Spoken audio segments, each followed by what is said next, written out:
let's see, Jennifer says no. Which, I don't have a lighter, but I can probably get okay, do you have matches or anything? Yes. So the most important part to be burned in the very beginning is the paracord, because when you cut it, oops, they're like kitchen shears. Probably should have gotten my other ones.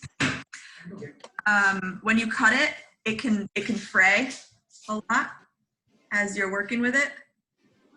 So that's the most important. So if you just have one match, that I would use it on the very end of your paracord. So I'm going to burn the end. Katie, can you burn the end of this for me? So. And once it gets like a little bit hot, you can squeeze it together so that it's not big. But just don't burn yourself. You didn't have you sign a waiver. Thank you. Okay, so the length that you make it is totally up to you. I usually put it around, I don't know if they're already pre-cut to a certain length. I don't know what Jess sent you guys, but if you have long length, just make sure, my tip is make sure that once you have it, it actually goes over your head, because you don't want to make a lanyard that's too small and will not actually go over your head, because then you do all that for nothing. Or you can make a small one if you just plan to do it again one more time. Wristlet type things. Just keep in mind that it'll be a little bit wider Other end. once it's done. So you want to leave enough room that you can get your wrist through if you're going to do a smaller one. And it does take a while. I was telling the people who were on the call earlier that I was teaching my husband yesterday, and this took him, how many hours? 5 hours to do just this little bit. So keep that in mind how long, but I'm going to cut mine. My lanyard's pretty long. Oh, sorry, I didn't mean to burn you. And if the noise from people's environments gets too distracting, I'll just mute everybody, and you can just wave your hand or unmute yourself if you have a question. So I cut my paracord and I'm going to burn the other end.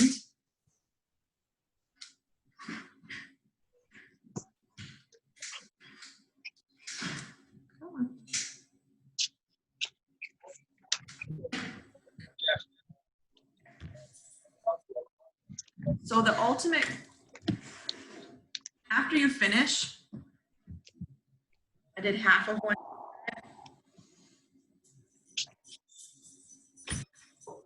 When we finish, we're going to sew these two pieces together. The needle will go like up and down through that little section, and then we'll glue these together, so it'll be a loop like that.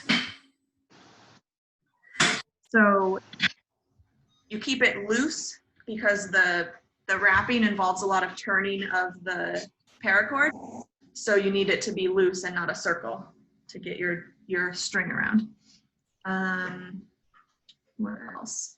Some people, if you want to at the end put a piece of leather or something, if you have leather and you're comfortable adding a piece, you're going to want to make this initial part a little bit longer. So if you're just planning on, I should have not chosen to go to be in the kitchen. If you're not planning on putting leather and you just want this little loop, you're going to start at an inch from the end of your burned paracord. So take your thread, pull it all the way out to as long as your arm is, and then do that twice. Because the longer your thread is, the less times you're going to have to tie it off and burn it and all that. But On the other side, if it's too long, it tends to get tangled a little easier. So you kind of have to weigh the pros and cons of both of those. But I tend to do all the way out once, all the way out twice. And then thread your needle.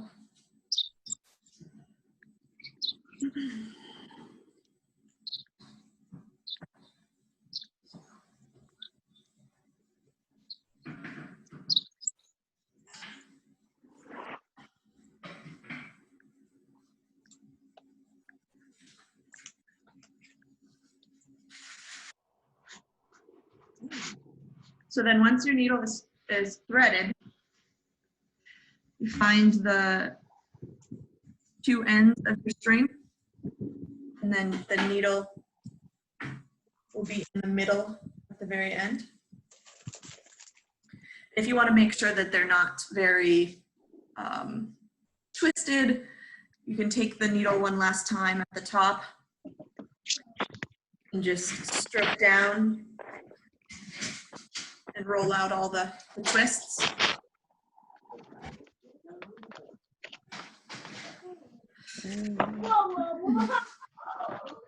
Okay. Girl, I want to go. Oh, I'm late for this meeting, so shh. So once you have it threaded and you have both strings together, you're gonna tie it like a balloon. I don't know the technical term for the knot. Wrap it around itself.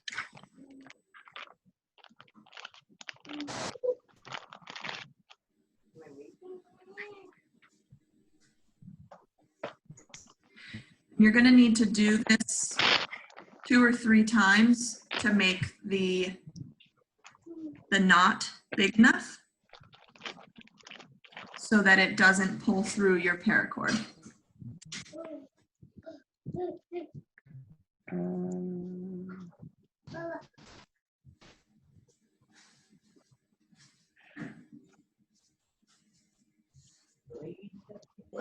I can't.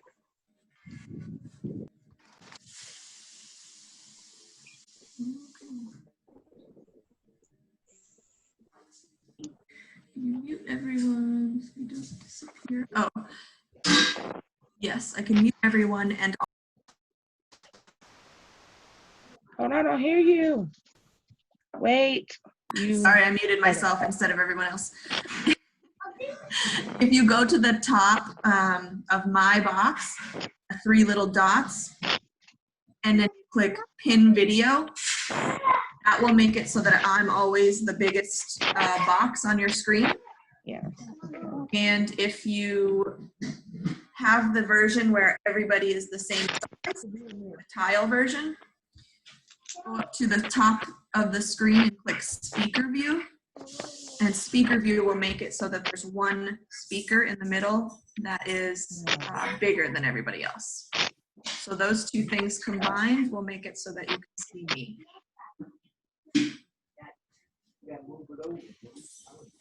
Yes, I can mute everyone. Let's see. I can't.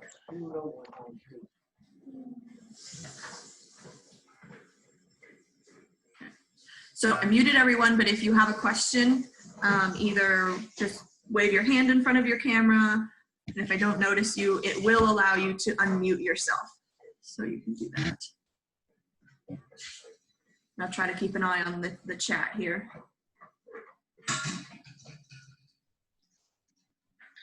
Maggie, I can monitor the chat and I'll let you know if anyone has any questions. Thanks.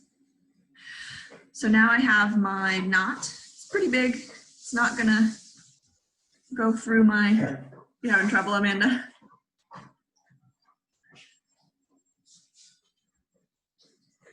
For the threading part or the tying part? Threading. The problem is that I think the needle threader that comes with that kit, I forget if there's one that comes with that kit. I find that the thread is so thick that once you can't fit both threads and the needle eye puller through. How do you thread it? I know. Yeah, I'm having trouble too. The thread's too fat.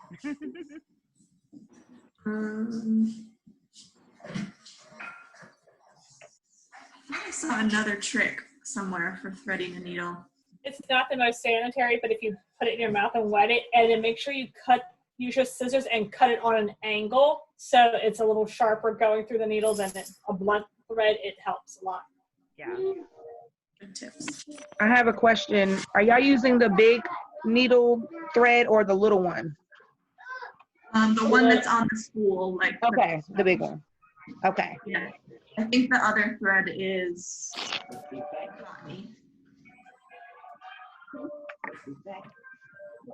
I can't get it. I probably should have set out ahead of time to try to thread the needles. Let me see if I can find a video. I've seen a technique for threading a needle. You have to use the thicker thread because I used the thinner thread and didn't have any problems. Maggie? Oh, I thought either thread I guess is fine. I just thought the other thread was thicker than this. No, the little spool is more of a beading thread, so it's a thinner thread. So that might be easier for everybody. So try the thinner thread then. Because they're beading needles, those holes are too big or too small for the other one.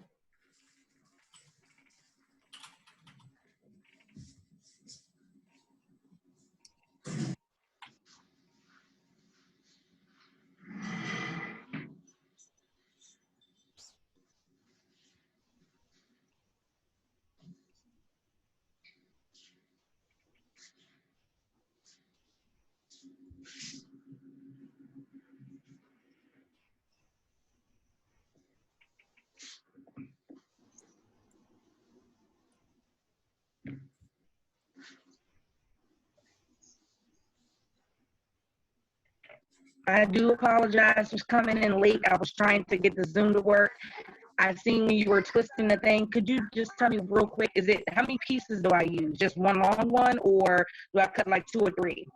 Yep, so to start out, you take whatever thread you're gonna use, stretch it out like the length of your arm, and then keep pulling one extra arm length, because you want it to be long, so that you don't have to tie a lot of knots on your lanyard. Okay, and then I seen you make a knot, so what do I? Yep, so once you have your needle threaded, make sure it's in the center. Basically, there will be no loose end. It will be a loop of threads. Got you. 2 ends have the same spot. Okay. Wrap it around your fingers like you're tying a balloon. Okay, got you. Thank you.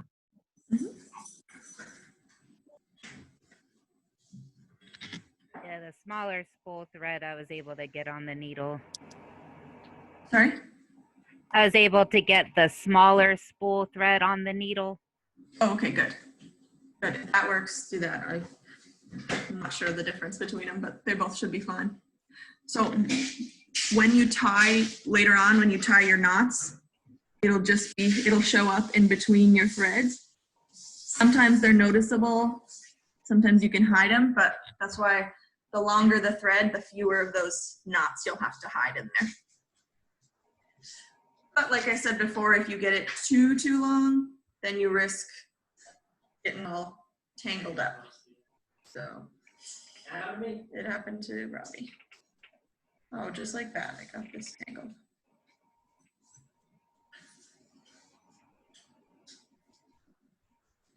All right, is there anyone that needs more time on the threading and tying a knot?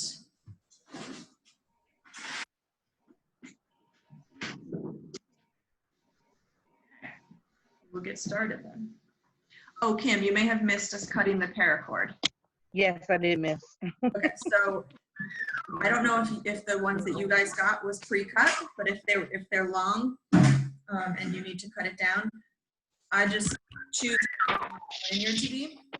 Make sure that it can fit over my head, so it's not too small. Oh, yeah, no, pre-cut. Yeah. Or you can do a small one if you just want to do like a wristlet. Okay. So then this is the point where you decide if you're just gonna, at the end, glue it into a little loop. So this will be right here next to the beads, will be stitched up and down so that they're stitched together. And then this will just be glued, unless you have already have a better way that you prefer to do it, but this is just the simplest way. But that'll all happen in like 2 weeks when you're done with your thing. But if you want to add a piece of leather or something, to like some people do, you're probably going to want to leave a little extra cord. So when you start your needle, you're probably going to come in maybe 2 inches down instead of 1 inch. So the way that I do it, I just do it 1 inch. Find my needle.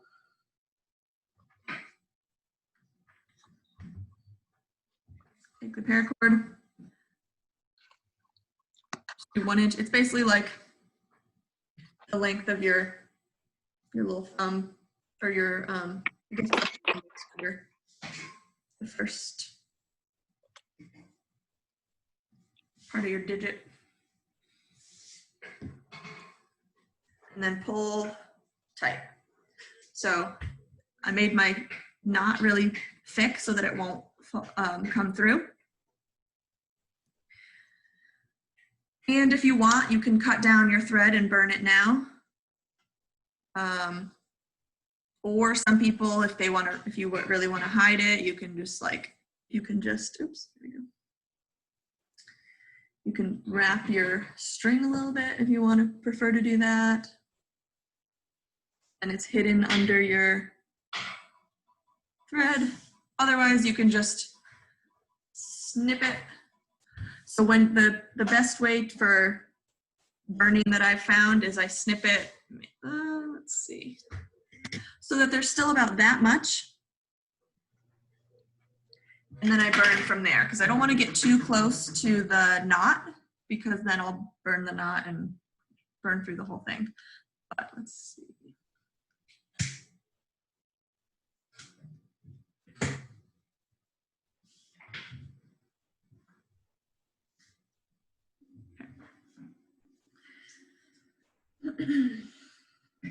So what you're gonna, for colors, you got all sorts of colors. Basically, on a lanyard that is fairly long, I would say this one is fairly long. It goes down almost to my belly button. I used 2 colors on this one yesterday. It used up an entire container of these purple beads. So keep that in mind when you're deciding how many colors you want to use, because I believe those kits come with only 1 of each color. So if you're only using 2 colors, you're not going to have enough if you have a long lanyard. So you're going to need at least 4 colors, unless you have a shorter thing, or if you're using a lot of white, because I know that kit comes with a bunch of white colors. Does that make sense?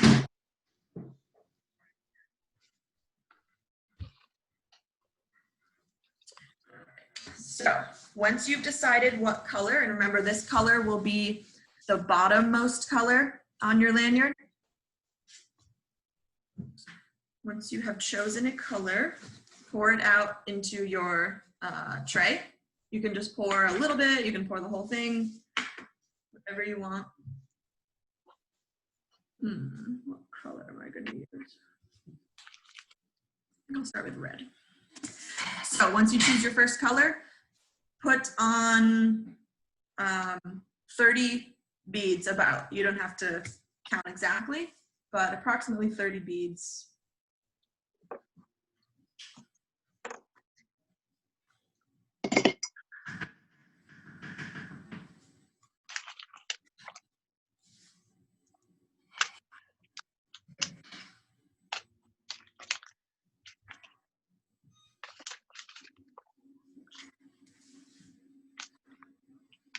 I actually saw a very cool picture today of someone making like a watermelon type pattern on their wrapped lanyard. So I'm gonna try to do like a strawberry type one that has red and black, but you don't have to get that fancy.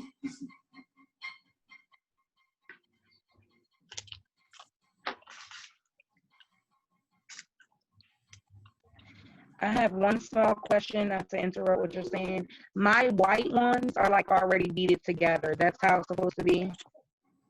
Yeah, so they're on a, Like yeah, that. yeah, on a hank. So basically there should be a couple knots on that. Mm-hmm. You can either loosen some of the knots and then pull one of the threads out, or you can just pull over your tray, snip it, and let them all fall down. Oh, okay. Because they'll go everywhere. Okay. Or some people keep them on the thread so that, I'm trying to show you. When they take And that's basically if we are going to use white, correct? right, yeah. So if you're going to Okay. use white, some people, if you're going to use a lot of white in a row, they will take it, keep it on the thread, you know, and then start putting it on, and then pull it off the thread. But might be a little too many things to manage for your first time.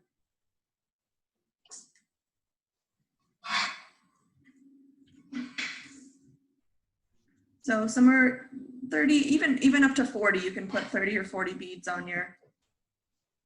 When I was teaching my husband yesterday, I asked him if it was easier to start with a small amount, like 10 or 20, or more, like 30 or 40, and he said it was easier to control with more. So that's what I'm basing that off of. 25 was good, because if you go up too high, it was like 35.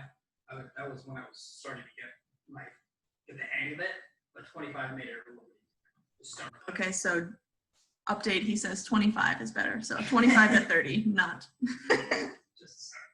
And then you can increase. And he is very much a beginner, so.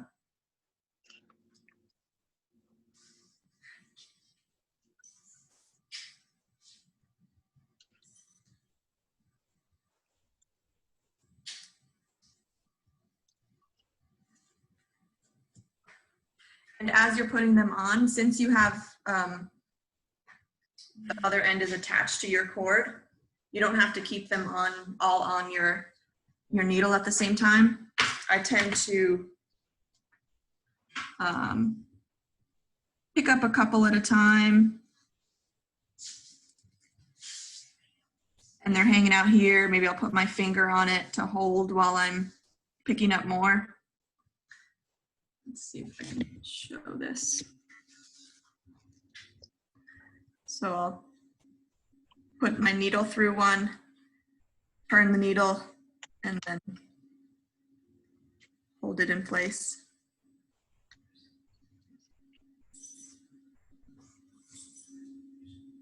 And then once I get several on, I'll put it in. Or you can do every single one you put on, you can send it down.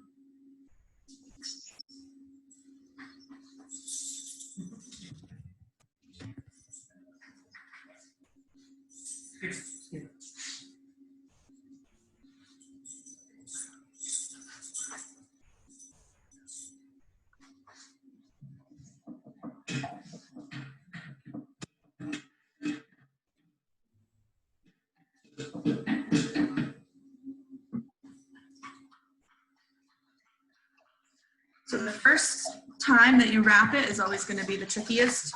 It may take some doing and redoing to get the tension right.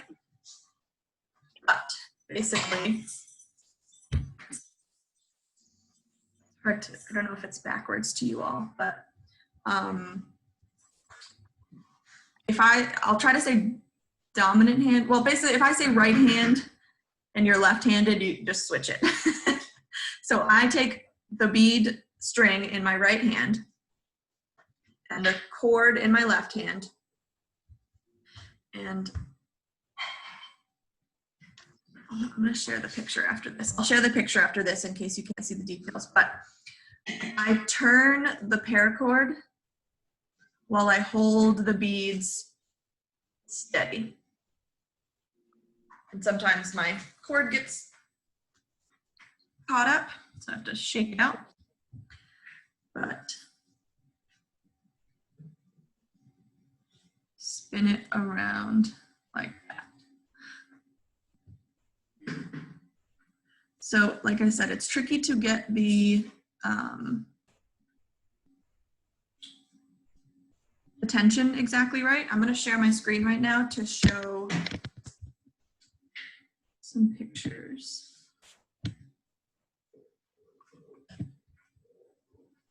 Oops, not that one. Okay, so that's an example of when we get a little bit further, how I hold the thread in my full hand, but let's see. So if you keep it too loose, then you'll have a gap in your thread or in your beads like this on page number 2, I believe. Then I'm going to scroll down.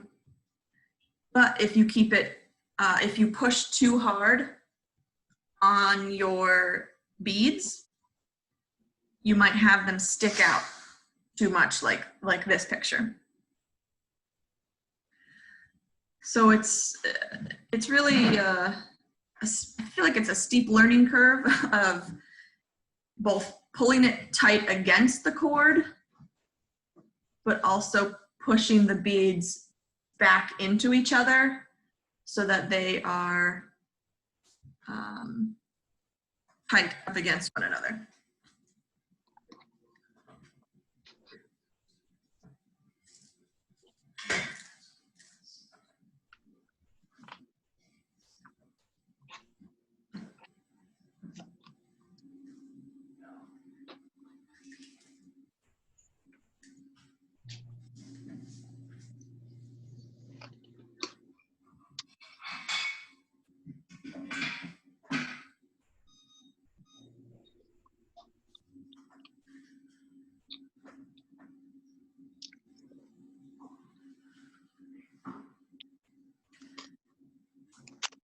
And then you also want to make sure that you're pushing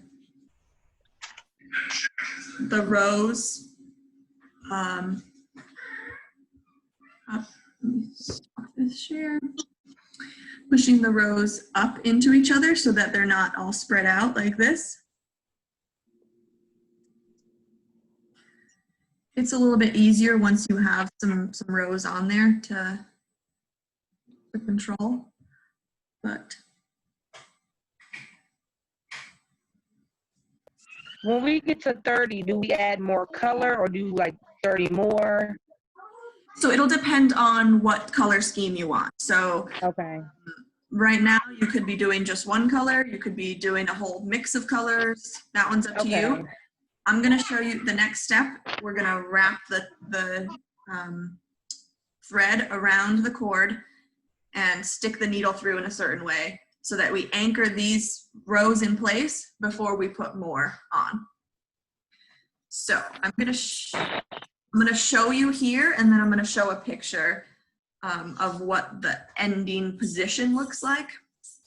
So I have the bottom of the cord in my left hand, and my thumb is pressed right up against the last bead that I have on my string. I'm always constantly checking to make sure that they're not bulging out. Oh, I gotta fix it.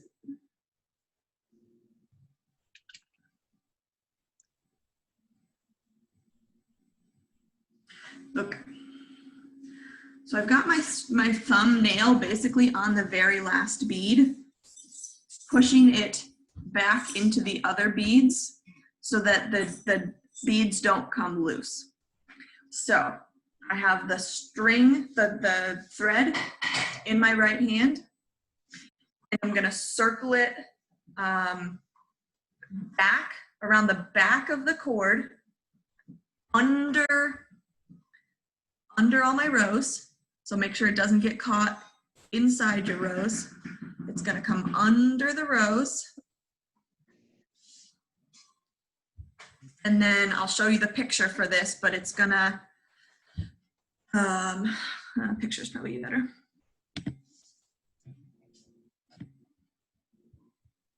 Let's see. Okay, so that's the ending position. This string right here has been wrapped around, and my thumbnail is holding the string in place against the last bead.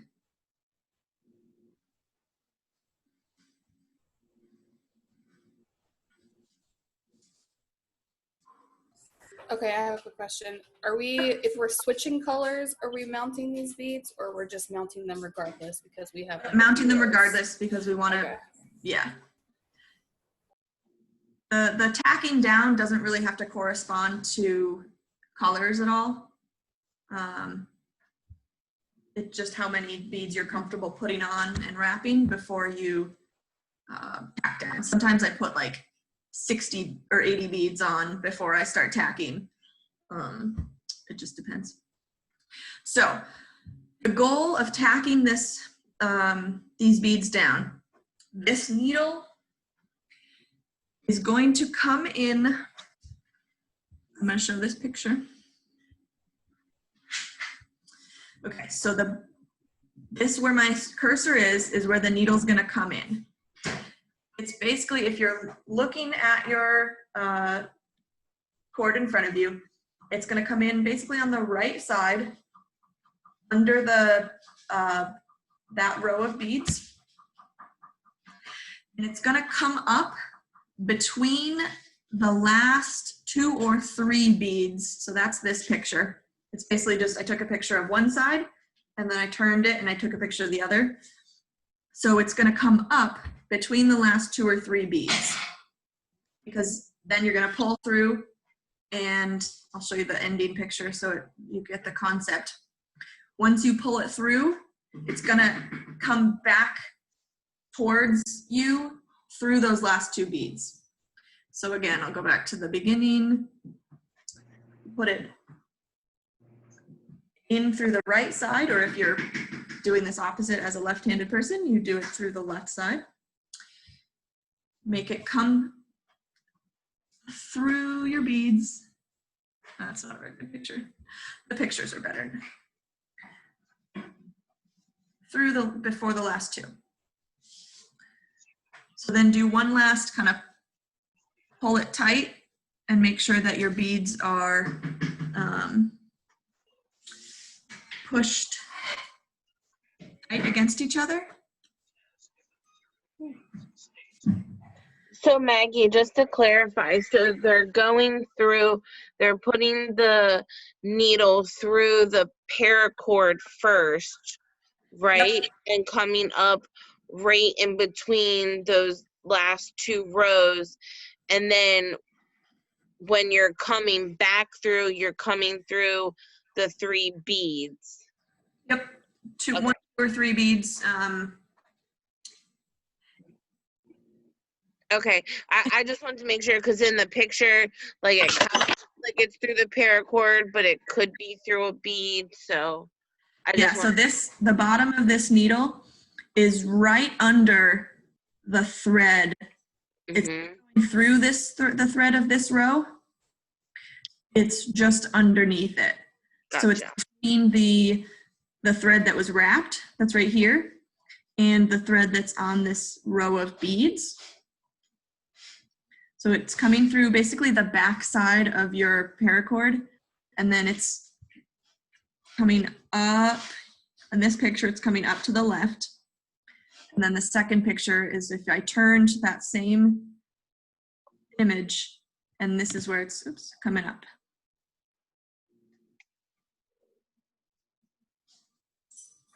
So when it comes to this point in the picture, pull the needle through, make sure you keep your hand on the strings so that it stays tight the whole time. But pull it tight, and then this third picture, bring the needle back basically the way you've been wrapping.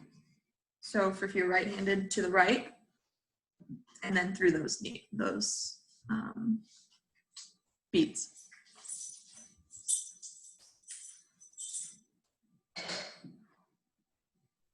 Okay, so before we get to that part, do we loop the string underneath of the beads once completely around the paracord? Yes. Okay.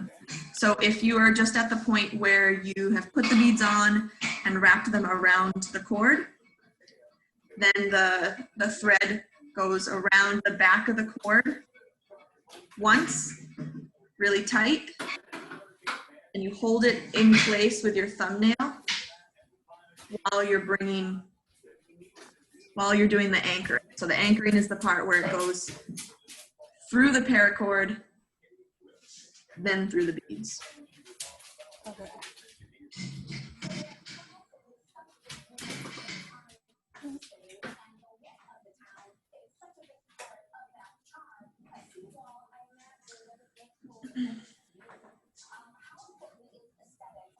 So ultimately, you should end with your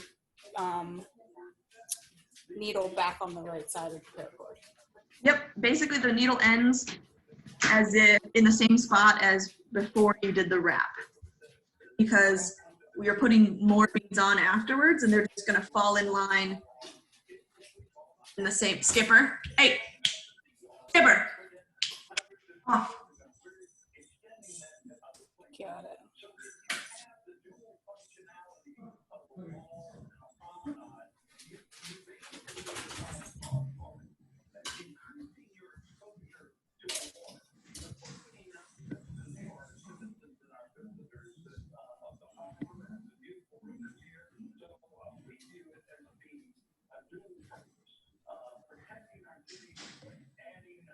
Wait.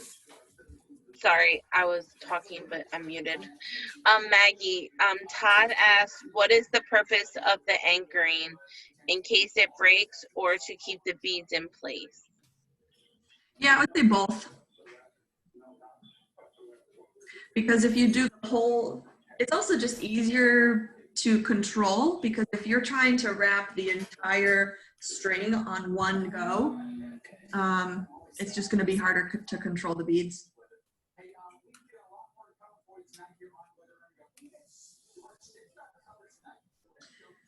All right, so then there are different options for like colors and how you want to create them. This strategy, the colors kind of bleed into each other. It's like more of a gradual thing. You can also skip straight from one color to the next, so then they'll be in like blocks of color. It's personal preference. So after these first, 20, 30 beads, you can right away skip to another color. You can keep going with the same color. It's really up to you. And Maggie, you're still sharing your screen, so if you're gonna do something with your camera, if you want to switch it.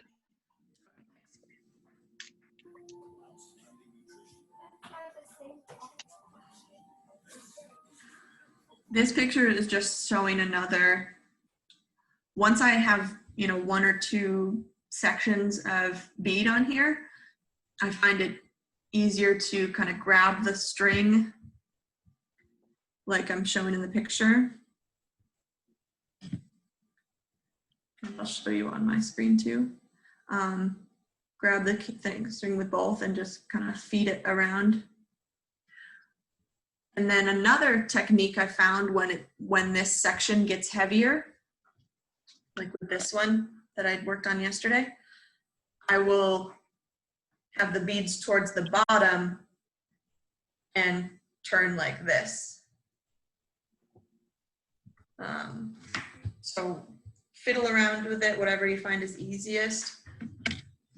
I find that trying to take, once you have the beads on, trying to take them and move your hand that has the beads on them is not the greatest for keeping it tight and keeping it organized. But if it works for you, then that's fine.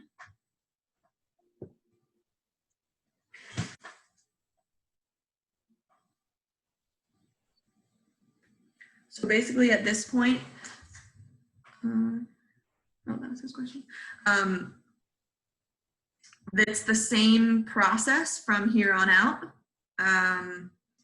until we get to the end of this this thread section that we have. So I don't know if you want me to put on some music and we can just do it until I need to instruct you what to do again, or just sit here in silence. Either one. Somebody can tell a story.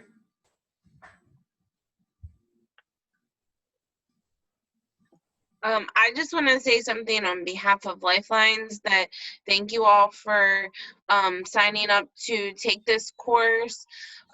It's, ever since COVID, and we want people to stay home and stay safe, we've been trying to come up with different activities to do. So if there's something else that you've been wanting to learn or to do, just send us a message on Facebook, email us. I can put my email in the chat, and just feel free to let us know what else you would be interested in doing. And we have funding for programming like this, so we can try to, get something else together. We will likely have, you'll be able to ask follow-up questions, for this too, because you won't finish it tonight. So, and Maggie will talk more about that part. But if there's anything else you can think of that you would be interested in doing, please feel free to send me an email, and I'm going to add my email to the chat now.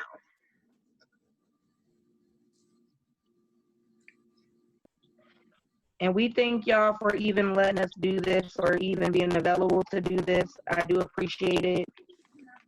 This is something wonderful that I've always wanted to do. That's I second awesome. that. This is something I always wanted to learn, but I didn't have the relatives to teach me. So thank you so much.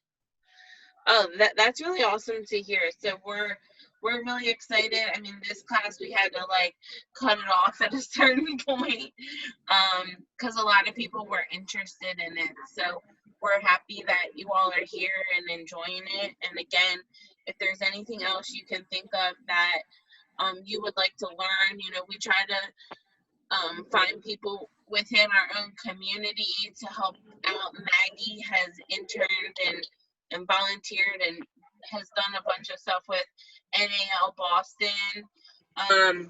So, we try to utilize people in the community too. So if you know anyone that has a great skill and they're able to teach, let us know that too.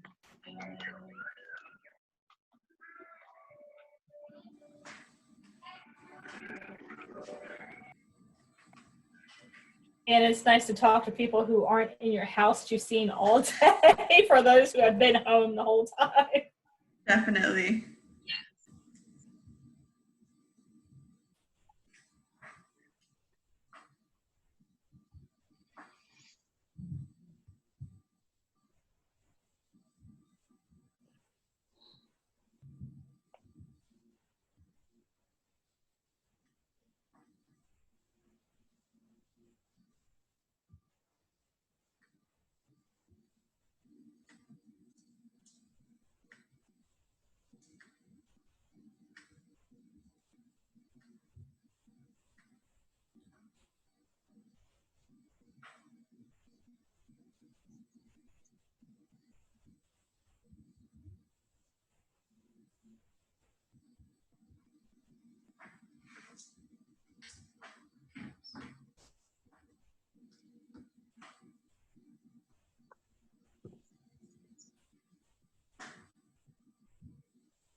Did everyone hear the good news about the Supreme Court decision this morning about how they decided that the Muskogee Creek Nation has jurisdiction over their lands. And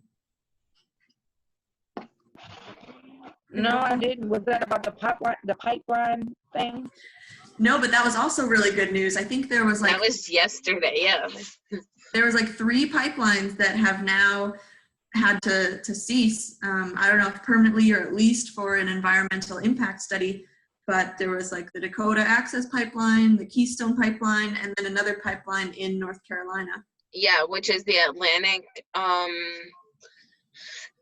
pipeline. So if you're a member of the Lumbee tribe of North Carolina, it goes through like our homelands. I say our, I'm also Lumbee. So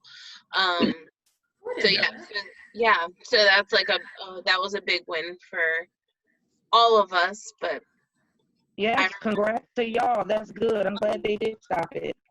yeah. So It's been a good week to be Native. I tell you what, Amen. it's been good stuff. Yeah. Maggie, what tribe are you a part of? I'm Ganyangahaga, the Mohawk in New York. Okay. That is cool. Nice meeting you, and I do appreciate you, spending your time to teach us this stuff. Of course, I'm happy to do it. The Southern Maryland tribe. Woo!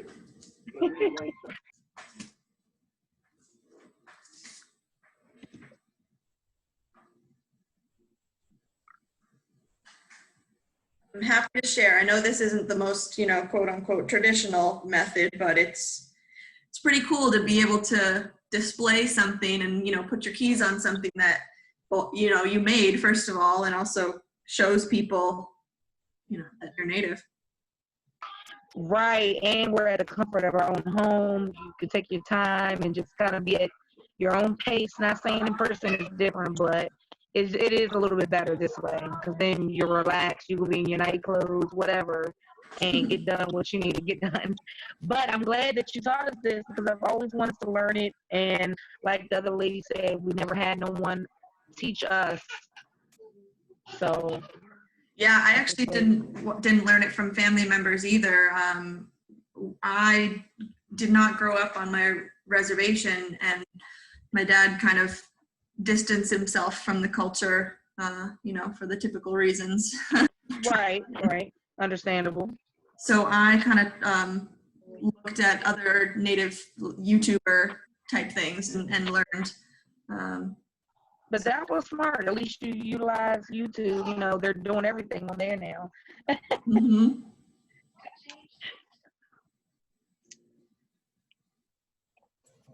I think that's one of the challenges as an urban Native, is that we don't always have access to people to teach us, or, you live that city life and it's not a part of it. You get to miss out on some things sometimes. Absolutely. When I first moved to Boston, I grew up in upstate New York. Like I said, not on the reservation, but near other Haudenosaunee tribal, lands. So we weren't super far from other, people from our confederacy, but I still grew up very rural. So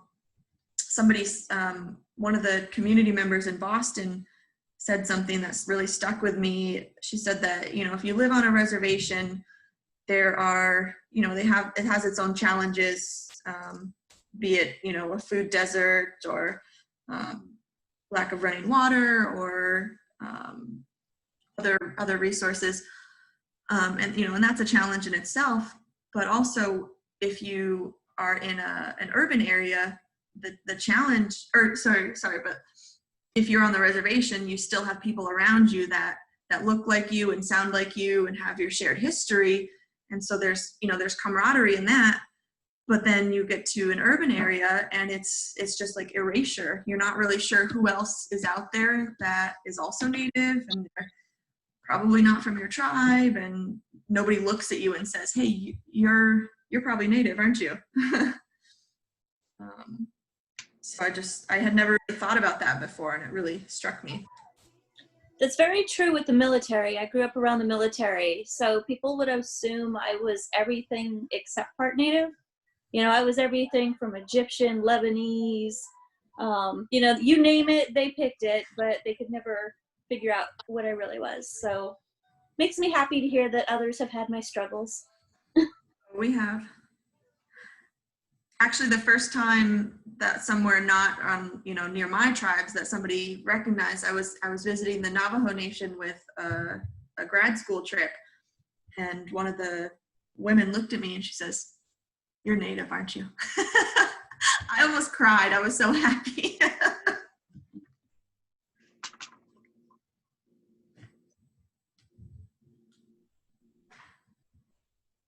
This is turning out pretty cool. It's actually pretty simple. If you ever want to try this strawberry or watermelon, I guess also, you basically just put a bunch of red and then a black every so often.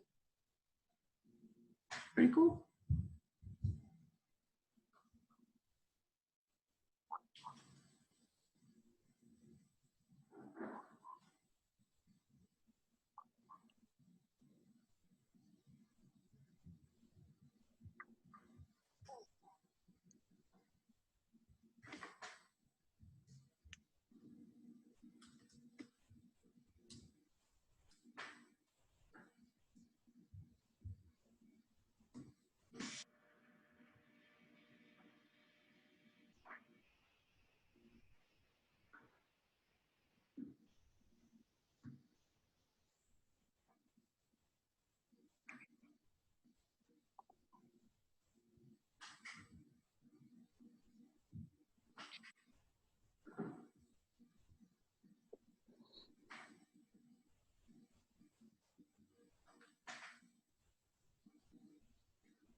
The tricky part with teaching this next part is that everybody's going to get to the end of their string at a different time.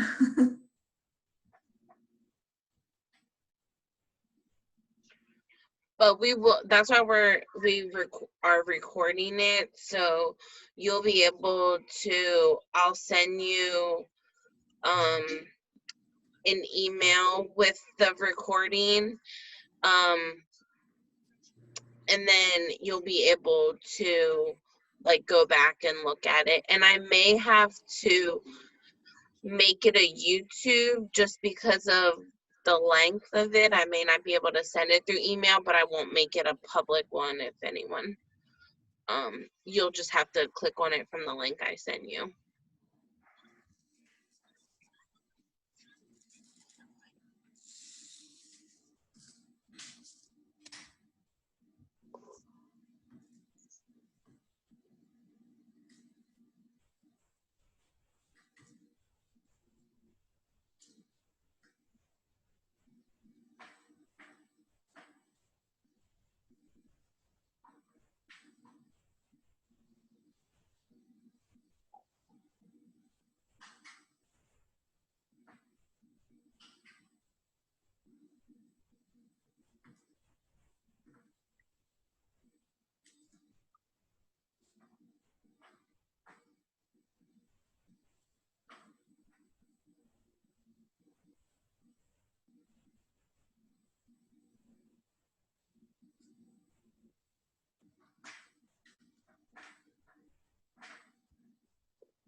Oh, and one other tip, when you're pulling the string through, do it slowly so that if there is a knot that's starting to happen, you notice it before it gets too late, before you pull it tight.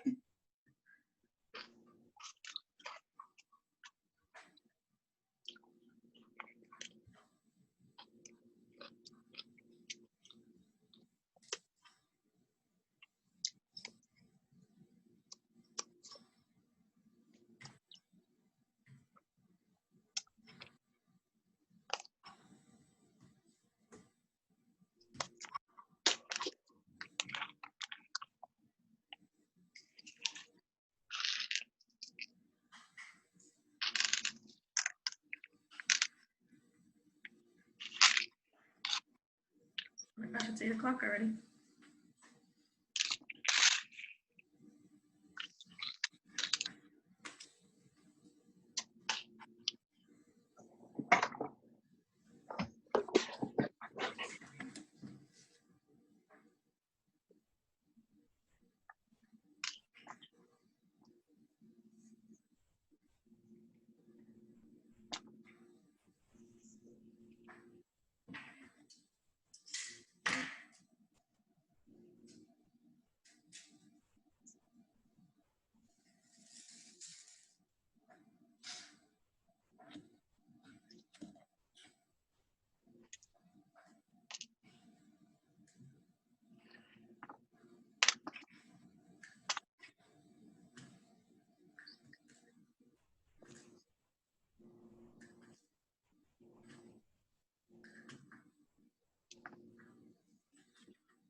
What color do you think I should put between these strawberries?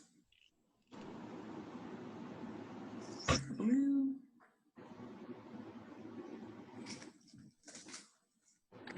Yellow from right there.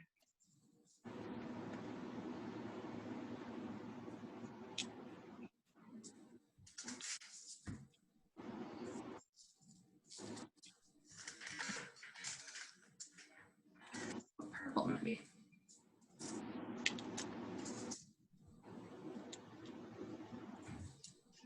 Yeah, I would say that or white would look good.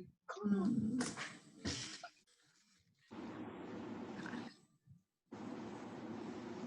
I think I'll do strawberries the on this white? side. Did you say white? I think you should put a little bit of white, and then are you continuing another color? Like, what are you going to do after the other? Oh, maybe that'll throw it off. I think I'm gonna do strawberries on this side. And then maybe purple Do you and have white like on the another other shade side. of green?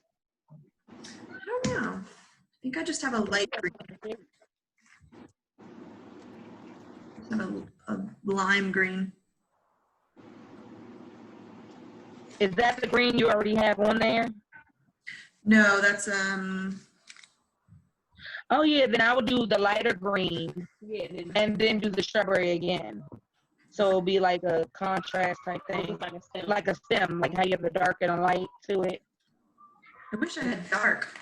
Or I could I know, that would just be leave cool. this. It's like they're growing on the vine.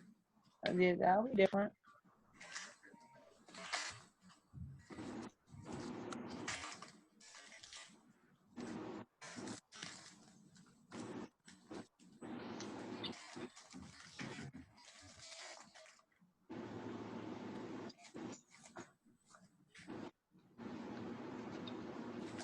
I'd like to learn how to do applique, like how people do on their ribbon skirts and stuff. What? I do that also. Yay! It's sort of like collage because it's like I want to cut the fabric out and make like little designs, but I'm not quite sure how to properly do it. Yeah, let me see if I have my. Maggie, I didn't know you do applique. That's cool. Other people have asked to know how to do that. Yeah, that's the bling I was for us. looking at you, Lisa. Wait, I don't think I'm talking about applique. I think I'm just talking about embroidery beading. Oh, well. Oh yeah. Oh, that's cool cool. too. Well, that's nice. This took me so long. Oh, I Yeah. bet. Yeah. It was like the first time that I had ever beaded, and it took me so long. Yeah. I think one cool so yes, Jen, I will mark that down to try to find someone to do applique because I think that would be really cool. Yeah. And other people have asked for that. Something else we could also do is like beading, like for earrings. Yeah, that's what I was thinking too. And like I know one of our community members, she beads. Well, there's lots of them, but we could get someone where maybe we could do a class for like dangly beaded earrings and then like studs. Mhm. Or not studs, but posts. Because they're different techniques. So that would be a cool class. I will suggest that.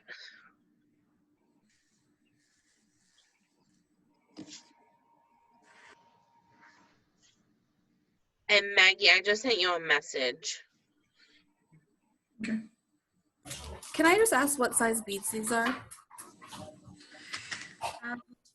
This white bag says 10. Okay. So I'm pretty sure. I don't see why they would send 10 of white and different size of the other ones. Okay. I usually have, I think these bags that I bought separately, basically I bought like a bunch of tanks like this from a beading shop. These are all 11. So they're slightly smaller. Okay. Did you create these packages for us? No, they're from a website called Wandering Bull. Oh, cool. So they they have this convenient little kit where all the thread and the needles and the beads come all together. Nice. Yeah, it's a good website. Like if you are interested in doing other craft like things, they sell kits like this. So they have I think like a pottery one, they have a medicine bag one, like they include instructions and all of the supplies. So Nice. And then was it somewhere different where we got the drum kits? that is from Tribal Spirit, Oh, okay. I believe.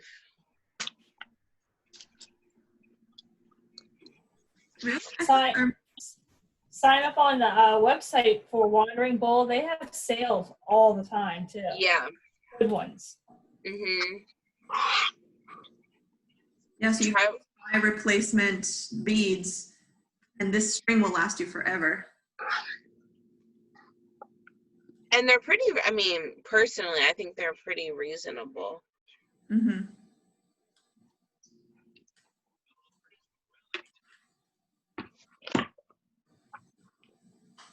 Fire Mountain's really good too for beads, and Shipwrecked. I got a lot of stuff from there too, and they were really good prices. Yeah, I've also done Crazy Crow. But yeah, but Tribal Spirits, I feel like that's not the right name. But that's where we got the drums, Jennifer. Cool.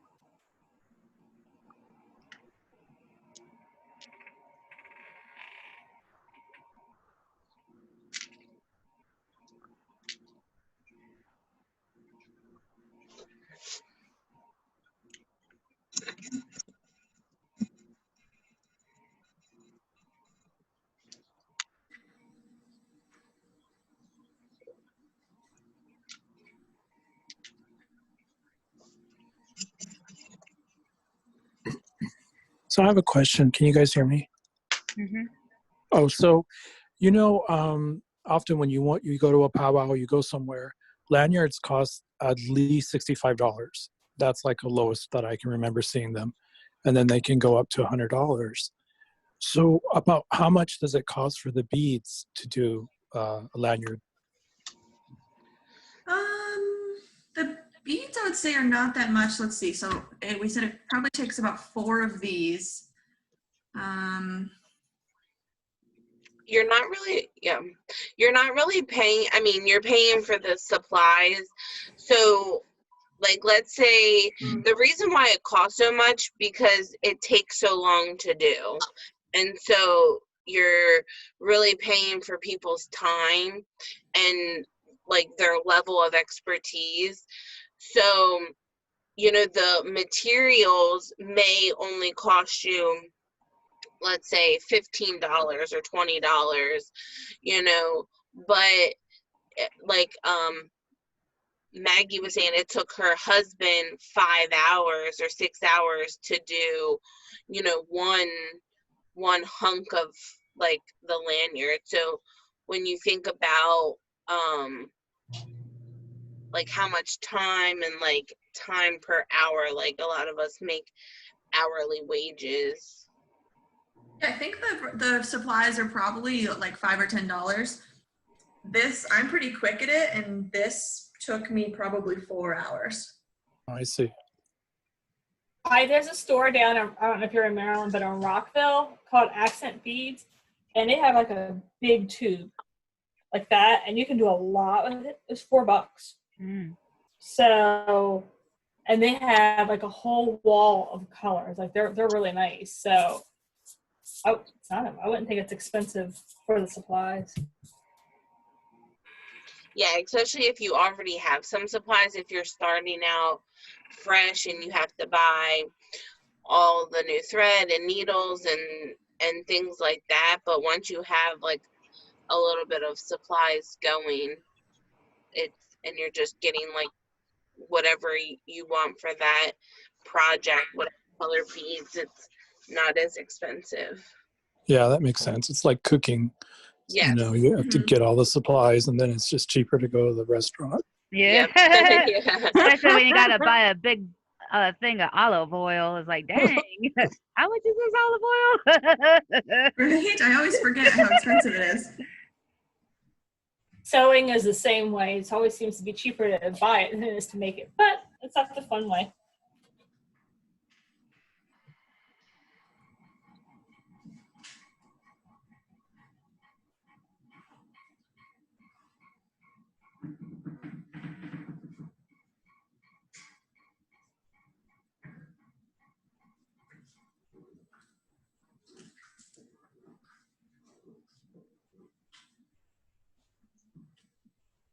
For the people who I can see, show me what colors you're using.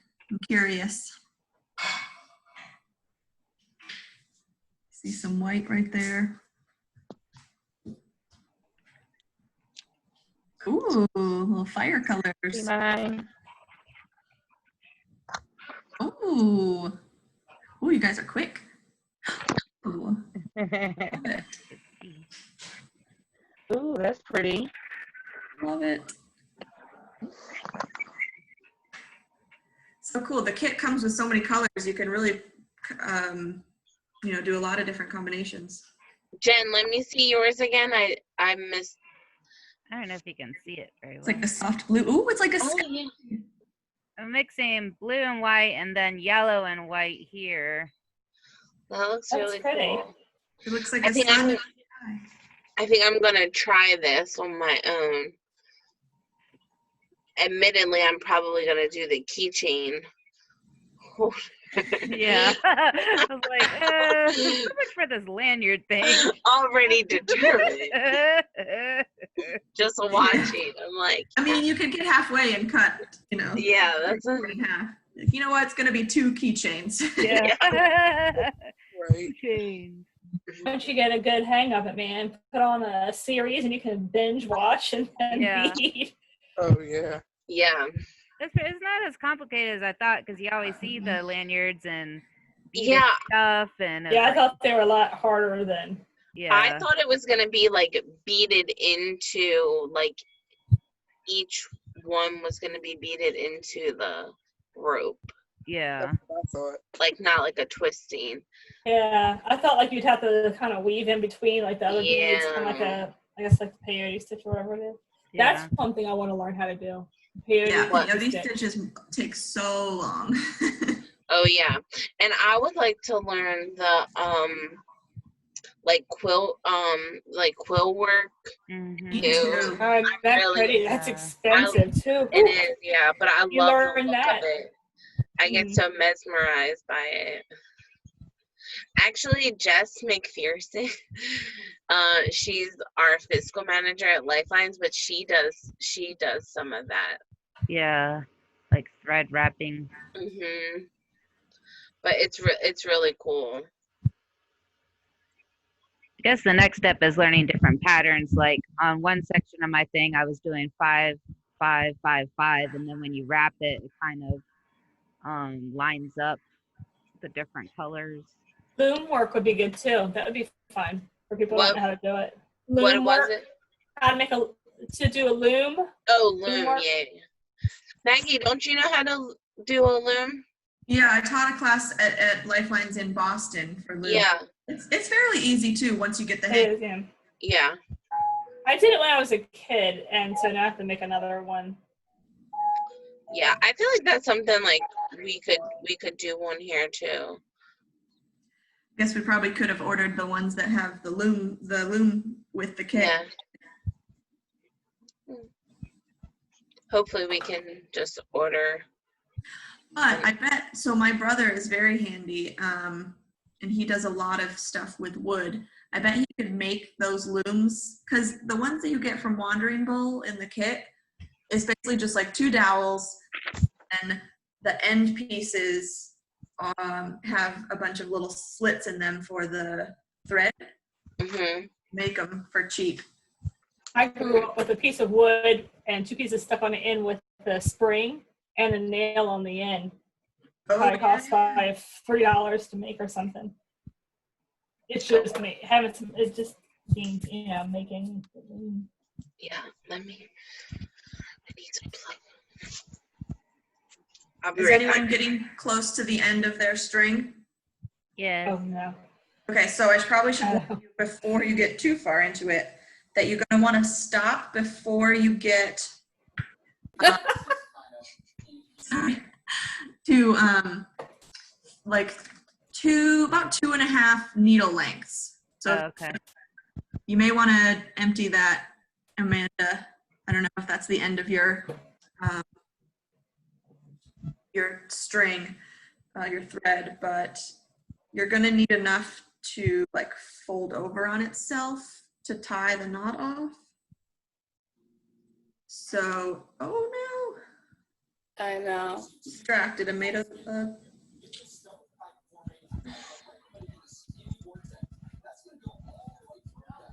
a mutant strawberry.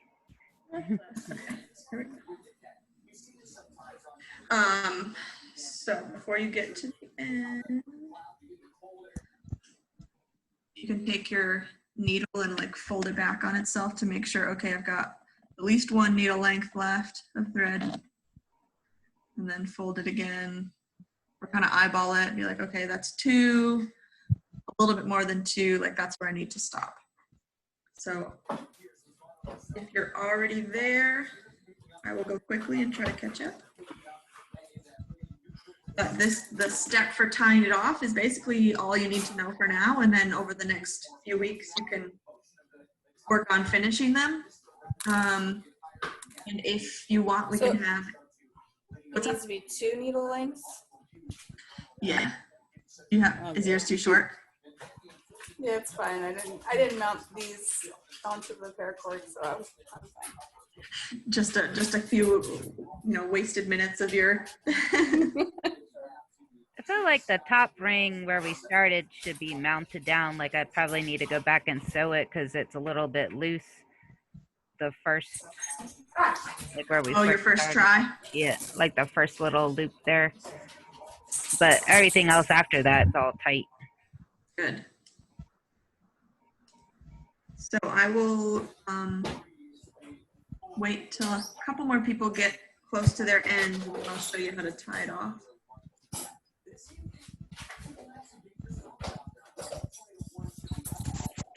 I guess these could also be like headbands, like that people wrap around their hats. Oh yeah. Mm-hmm. Hat bands.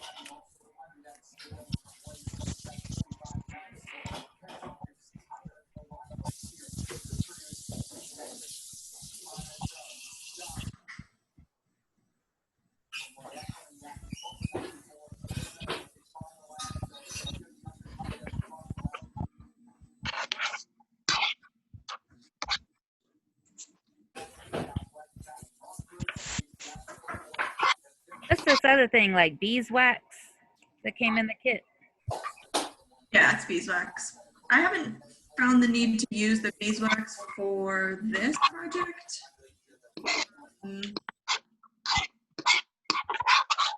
Forget when I used it at one point. Oh, I think when I was going through like it's called Pelon. It's like this white kind of stiffener fabric thing for beading for like earrings. The thread gets a little bit worn down from that, so that's when I've had to use the beeswax. But this, you're not really putting you're not putting the thread through that many things, so it doesn't get worn down.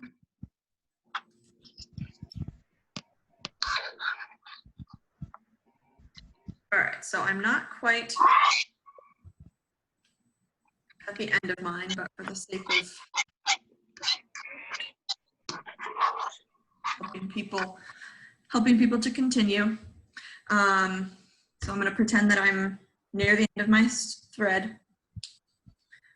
So I imagine, Amanda, you've already gone back through your last 2, and we can work with that.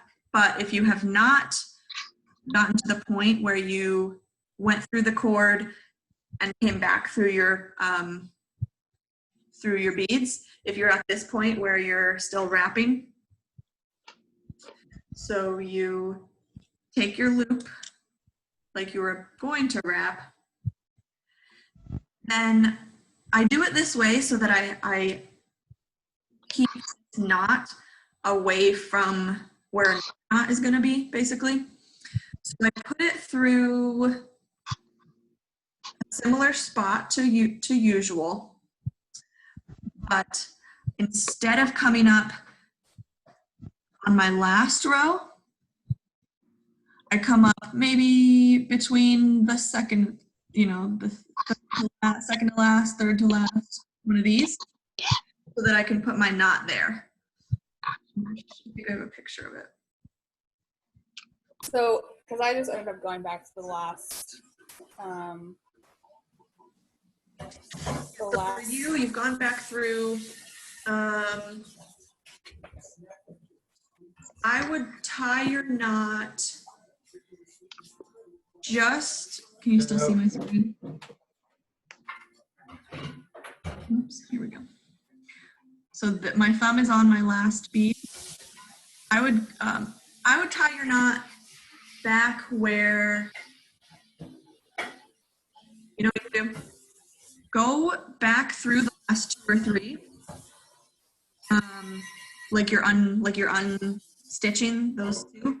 Like don't bring it back through the paracord. Just like kind of either backwards or forwards.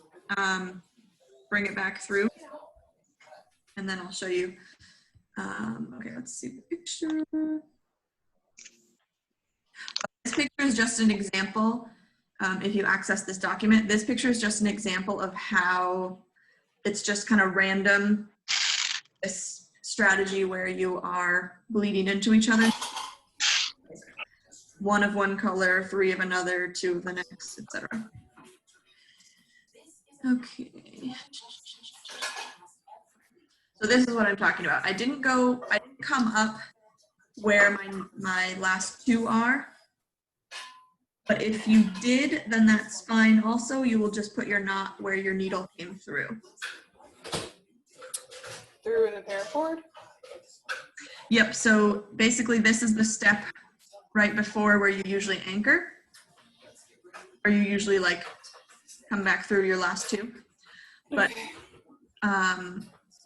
we pull it up, pull it tight. Then you're gonna go back into your thread. So on this picture, you're gonna take your needle and like, how do you call it? Like pick up just like a tiny bit of the cord. You know, like you're like making a small stitch. Let me see if I have a picture of that. Nope, I don't. Okay, so I will try to show you on the screen.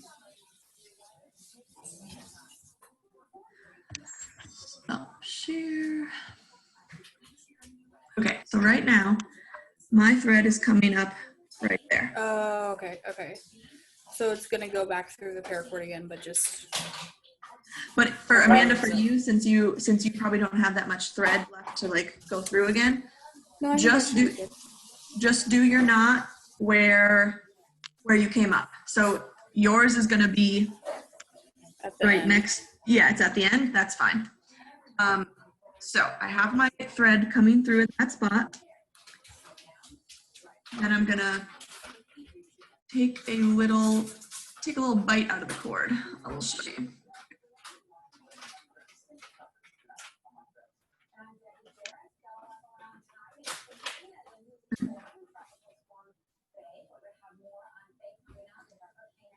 So you attach it to a small bit of the cord, but then when you pull it through, don't pull it through all the way. You're gonna need to share. You're gonna need to circle back to your thread. So if you see right here, you can see the little bite that my needle took out of the thread, out of the cord. And then I pulled it a little bit, and then it's gonna go back through that loop. And then That's why you need 2 needles worth. It's basically tying a knot directly against the cord. So once you have tied the first little knot, just kind of yank it so that it's tight and close to the cord. Then do the exact same thing. Take a little bite,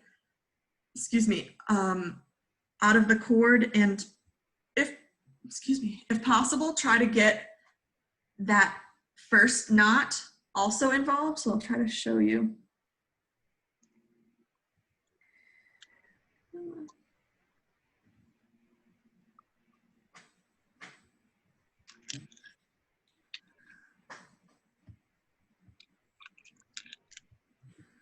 So right here.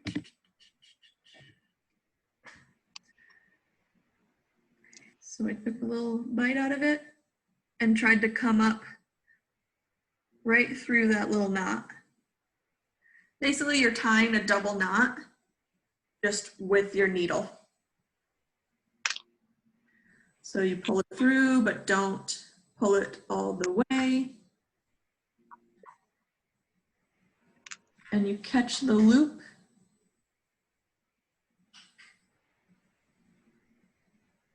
And then pull it tight.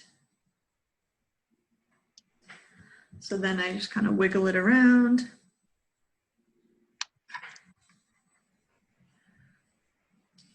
I like to pull it to one side so that, oh, and you can also, you know, pull these two sides separately. Oops. Make sure it's super tight. And then I like to kind of pull it towards one side so that it lays a little bit flatter.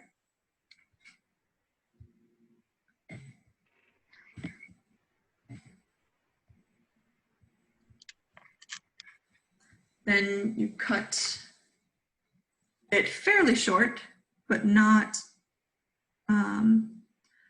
right against the knot. And then I like to, so the next step will be the burning. If you don't have a lighter right now, you can save all this burning for after. But I like to kind of bend. Okay, there we go. Bend so that there's an opening.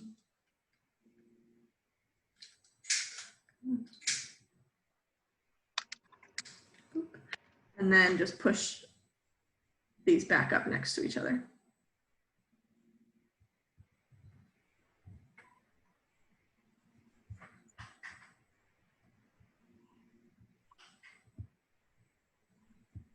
Just gonna say how envious I am of how tight your beads are against that paracord. The first one I did was definitely not this tight. Oh my. But this, Yeah. Yikes. This one I'm pretty proud of. Yeah. This was my husband's the first time. He did pretty good. He's got some gaps, but he's learning.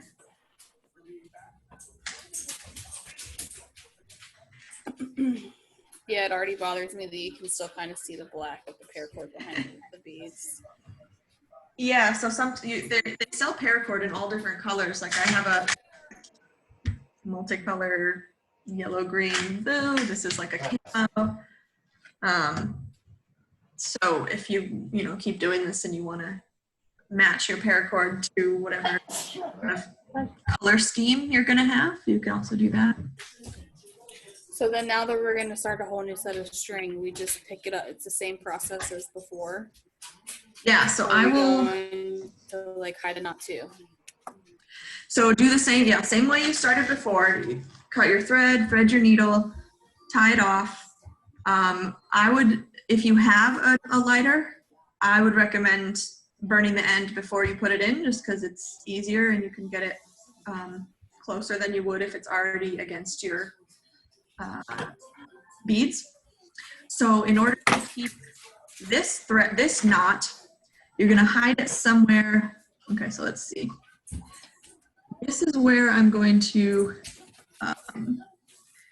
want to start again. I'm gonna want my needle to come up at these last 3 beads and then just keep going like I never change, just like I never changed my thread. So in order to have my needle come through there, you kind of just have to gauge where on the other side your needle's gonna start. And I tend to go up, not this first gap, but I tend to go to the second gap and start there. And then, actually, no, the first one would be fine too. Probably get a better angle. Scratch what I said. Do the first gap. You'll get a better angle for coming back out. So I came from behind. And now my needle's gonna come out before these last 3. Okay. And then you just keep going like you've been going. Any questions? So wait, so it did not come out at the end of your last. So it's not gonna come out right here at the, Right. where this last thread comes out of the last bead. It's gonna come out, so this is my last bead, second to last bead, third to last bead. It's gonna come out here so that I can go through those beads to start again. It's basically like you've been doing, you anchor, you go through the cord, then you go through the beads. You're just at the through the cord, through the beads part. Oh. So then, like I said, it'll probably take you a while, depending on how much free time you have to, and how long you make it to finish. But once you reach the end, you can, so this will be beaded. Basically, pretend these are the same lanyard. You would take a thread. You can either put it right through from the edge if you wanted to hide your knot. I would come through in the middle. See that? Let's see. So come through in the middle, pull it through, pull it tight so that the knot is now in the middle. And I would pull it tight, come back down through both of them, come back up through both of them, down through both of them, up through both of them. And then to tie it off, you do the same technique where we tied off the last one. You take a little bite out of the cord, pull it not all the way, loop it, push the needle through the loop, you know, tie the first knot, tie the second knot, and then these will be stuck together. So you won't wrap around the both of them together at all? You just start Like this way? going through the pair. Yeah. I haven't. No, I usually just go up and down a bunch of times. Okay. They're just like anchored to each other. Okay. And then I would take some of the heavy duty glue or super glue and glue these together. It's not exactly the prettiest, but it's not awful. So then how would you attach the keychain portion of it? So you can either put it in there before you glue, or you just take the, do you have the ones that are, did they send you the ones that are like the O-ring? Yeah, they sent the ring and the Okay. ring and So the- if you want, that end looks like it, of the little clasp thing, doesn't look like it has, you know, the ability to go on after. So you'd want to put, if you want that end on it, you would have to put the, that circle in here before you glue. And then just make sure you give it plenty of, exactly, just like Jennifer's doing. Is there And a reason, I know you said earlier, I didn't mean to cut you off, I'm sorry. Is there a reason that, so really the last bit of paracord is just going to be exposed? Yeah. Okay. So there's tons of different ways to finish them. Sometimes you can buy end things that you can glue on, and then you can make it into like a necklace if you really want. Like you can glue it into the end of some pretty, you know, silver looking thing. You can also you can sew leather to here. Let's see if I can find a picture.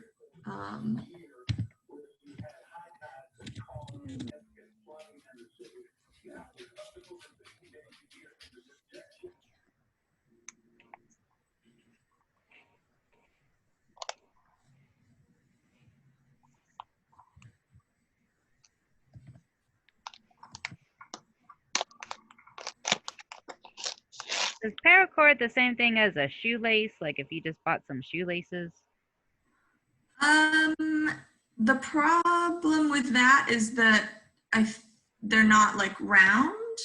I guess if I round shoelaces, it would probably work. Yeah. The thing with paracord is it's just stiffer. Oh, okay. Come on, where is this?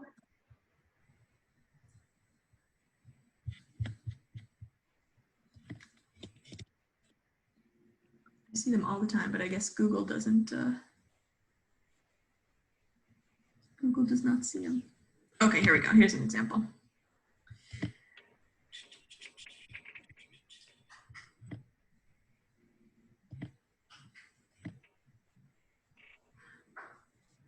Okay, so this is slightly different because there's a little thing on the end, but the concept is the same. If you want to take a piece of leather and like fold it over the ends of your paracord and hide them, and then put your keychain through that leather piece, then you won't see the ends of your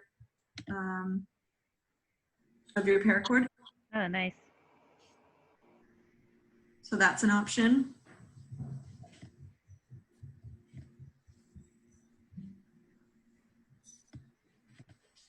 And all of these things either probably have like a YouTube tutorial that you could look up. Or if I haven't ever done the leather part, but I could probably help you, figure it out.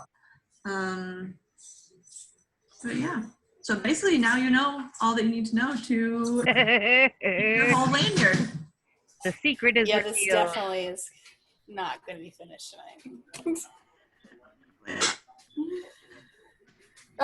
That document that you said you sent it in the chat, I didn't see it in the chat. Is it possible that you can send it through email? Yeah, Or send it through the chat again? Yeah, I think if you were not there when I sent it, it doesn't show up.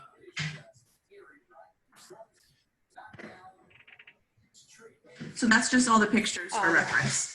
So you'll have the recording if you want, and then the pictures. And if you have any questions, you can email me.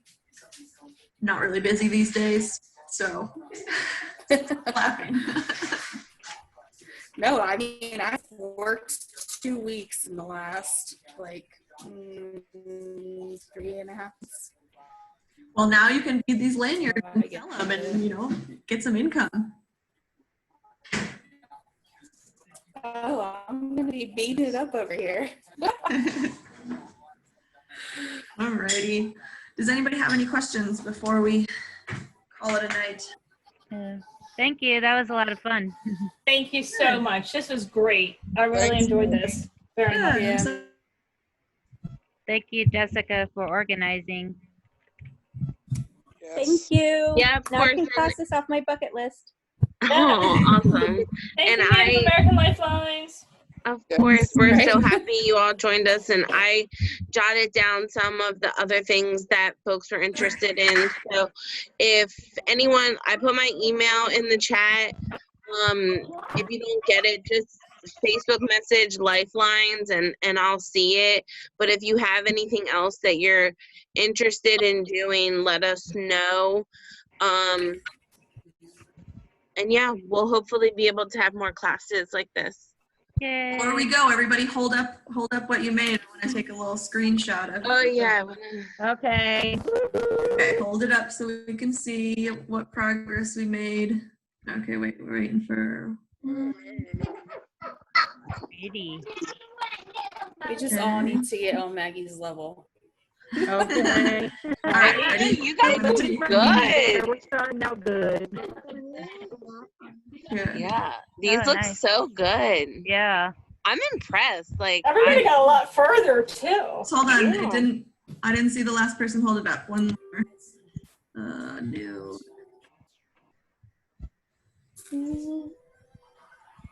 Okay.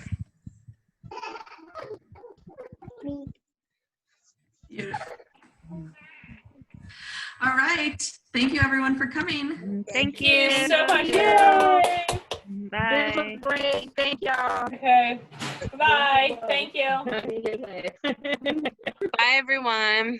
Bye. Bye.